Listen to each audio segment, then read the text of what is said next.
Friends, कैसे हैं आप सब। आशा करती हूँ आप सभी अच्छे होंगे। आज हम करेंगे क्लास 4 कोपल हिंदी कार्य पुस्तिका का पाठ 17 बल्ब। चलिए प्रश्न 1 देखते हैं।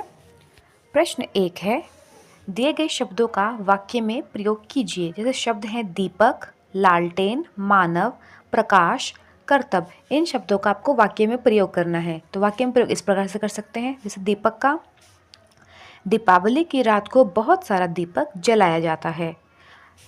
आप अपने अनुसार भी वाक्य बना सकते हैं। अगला है लालटेन। ऐसा वाक्य बनाना जिसमें लालटेन शब्द आ जाए, चाहे आप कुछ भी वाक्य बनाएं। तो मैंने इधर उदाहरण में लिया है, लालटेन से उजाला होता है। अगला है मानव। तो वाक्य बना सकते हैं, मानव को अच्छे काम करते रहना चाहिए। अगला है प्रकाश। तो आप प्रकाश शब्द से कुछ भी वाक्य बना सकते हैं जिसमें बस प्रकाश शब्द आए। तो मैंने वाक्य बनाया है, सूर्य के प्रकाश से जग सुंदर हो जाता है। अगला शब्द है करतब। तो वाक्य हम बना सकते हैं, मदारी के डमरू पर बंदर करतब दिखाता है। चलिए प्रश्न 2 है। प्रश्न 2, दिए गए शब्दों का विलोम शब्द लिखिए। विलोम शब्द यानी कि उल्टे शब्द।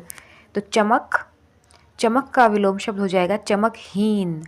अगला है शाम। शाम का विलोम शब्द हो जाएगा सुबह।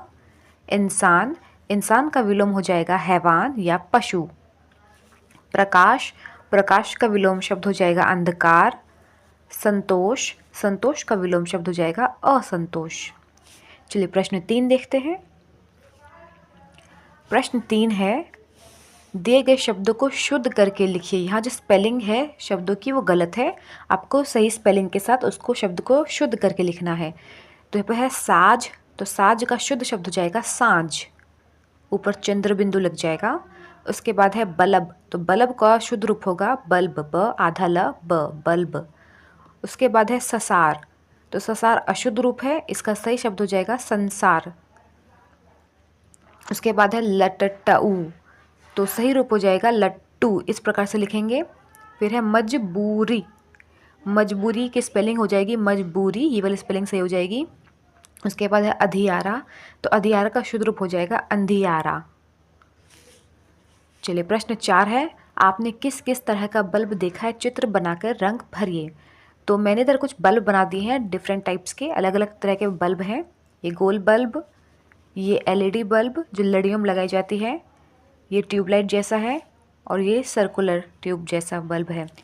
तो आपने जिस भी तरीके का बल्ब देखा है आप अपने अनुसार भी चित्र बना सकते हैं। ये आसान से चित्र थे, आशा करती हूँ कि आप ये चित्र आसानी से बना लेंगे। चलिए प्रश्न 5 देखते हैं। प्रश्न 5 है, जब बल्ब नहीं था तो लोग रोशनी के लिए क्या क्या करते थे। तो हम लिखेंगे दीपक जलाते थे, लालटेन जलाते थे, मोमबत्ती जलाते थे, आग की मशाल जलाते थे, सूर्य की रोशनी का उपयोग करते थे, यानी कि सूरज की रोशनी में ही सारे घर के काम कर लिया करते थे। उसके बाद मिट्टी के तेल की डिबिया जलाते थे। दीपक तो सरसों के तेल के जलाए जाते हैं, मिट्टी के तेल की भी डिबिया जलाते थे। चलिए प्रश्न 6 देखते हैं। प्रश्न 6 है, समान लय वाले दो दो शब्द लिखिए। तो समान लय वाले शब्द लिखने हैं, जैसे कि हाथ, साथ, मात। रात का हो जाएगा रात, बात, लात। पाना का हो जाएगा पाना, खाना, दाना, नाना, मामा। आप ऐसा भी लिख सकते हैं। जल, जल का लय शब्द, लयात्मक शब्द हो जाएगा जल, नल, चल, कल। चमक का हो जाएगा दमक, नमक। उसके बाद है रोना, सोना और खोना। चलिए प्रश्न 7 देखते हैं। प्रश्न 7 है, समान अर्थ वाले शब्दों को लिखिए। ऐसे शब्द लिखने हैं जो समान अर्थ दे। जैसा पहला शब्द है इंसान। तो इंसान के समान अर्थ वाले शब्द हो सकते हैं मनुष्य और मानव। उसके बाद है दुनिया। तो दुनिया का समान अर्थ वाला शब्द हो सकता है जगत, संसार। प्रकाश, प्रकाश का हो जाएगा उजाला, रोशनी। घ है दीपक। तो दीपक का समान अर्थ वाला शब्द हो जाएगा दीप और दिया। उसके बाद है अड़, सांझ। तो सांझ का समान अर्थ वाला शब्द हो जाएगा शाम और संध्या। चलिए प्रश्न 8 देखते हैं। प्रश्न 8 है, निम्नलिखित शब्दों में अ उपसर्ग लगाकर विलोम बनाइए। तो आप सभी जानते हैं कि उपसर्ग जो शब्द के, उपसर्ग शब्द के वो अंश होते हैं जो किसी शब्द के पहले लगकर शब्द का अर्थ में परिवर्तन ला दे, यानी कि शब्द को बदल दे। तो यहाँ पर हमको अ उपसर्ग लगाकर विलोम शब्द बनाना है। जैसे कि है मर, तो मर का हो जाएगा अमर। मर से पहले अ लगाएंगे तो बन जाएगा अमर। उसके बाद है समर्थ। समर्थ का मतलब होता है कोई भी काम करने में सक्षम होना, तो उसका विलोम हो जाएगा असमर्थ। समर्थ से पहले अ जैसे ही लगाएंगे बन जाएगा असमर्थ। असमर्थ जिसमें क्षमता ना हो। उसके बाद है सफल, जो सफल हो, लेकिन उसके अगर हम आगे हम अ लगा दें तो बन जाएगा असफल। असफल मतलब जो फेल होते हैं। उसके बाद है पूर्ण। पूर्ण मतलब पूरा। पूर्ण का मतलब होता है पूरा, तो उसके आगे अ लगाते ही बन जाएगा अपूर्ण। अपूर्ण मतलब जो पूरा नहीं है। उसके बाद है सत्य। सत्य यानी कि सच। अ उपसर्ग लगाते ही बन जाएगा असत्य। असत्य यानी कि झूठ। उसके बाद है सामान्य, जो सामान्य गतिविधि है, नॉर्मल। उसके आगे हम अ लगा देंगे बन जाएगा असामान्य, जो सामान्य नहीं है। चलिए प्रश्न 9 देखते हैं। प्रश्न 9 है, हमें किन किन चीज़ों से रोशनी मिलती है?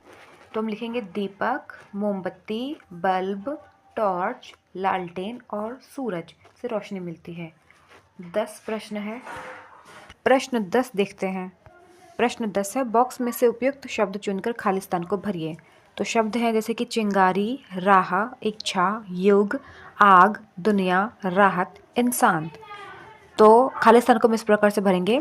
फिर मानव ने आग खोज थोड़ी सी राहत पाई थी, नन्ही सी एक चिंगारी ने आगे की राह सुझाई थी। इंसान सदा बढ़ते जाने की इच्छा लेकर आया था, इस इच्छा से ही दुनिया में दीपक युग पाया था। तो एक प्रकार की कविता है। इस बॉक्स के शब्दों को उचित प्रकार से भरने से ये इसको भरा जा सकता है। पहला ऑप्शन हो जाएगा आग, फिर राहत, फिर चिंगारी, राह, फिर उसके बाद इंसान, फिर इच्छा, फिर दुनिया, फिर युग। चलिए प्रश्न 11 देखते हैं। प्रश्न 11 है, आग का उपयोग किन किन कार्यों के लिए करते हैं? तो आग का उपयोग आप किन किन कार्यों के लिए करते हैं? आप हम लिख सकते हैं दीपक जलाने के लिए, खाना पकाने के लिए, सर्दी में हाथ पैर सेकने के लिए, मिट्टी के बर्तन को पकाने के लिए, जैसे घड़ा वगैरह होता है वो मिट्टी के बर्तन होते हैं, उनको पकाने के लिए, ईंट बनाने के लिए, लोहे को पिघलाकर बर्तन बनाने के लिए, इनकी भट्ठी में इस्तेमाल होता है, फिर मोमबत्ती जलाने के लिए भी आग का इस्तेमाल किया जाता है। चलिए प्रश्न 12 है, रोशनी का पर्व दीपावली होता है, 6 पर्वों के नाम लिखिए। तो 6 पर्व के नाम इस प्रकार से लिख सकते हैं, होली, छठ, रक्षाबंधन, ईद, क्रिसमस, दशहरा। इनके अलावा भी आप अपनी इच्छा अनुसार पर्वों के नाम लिख सकते हैं।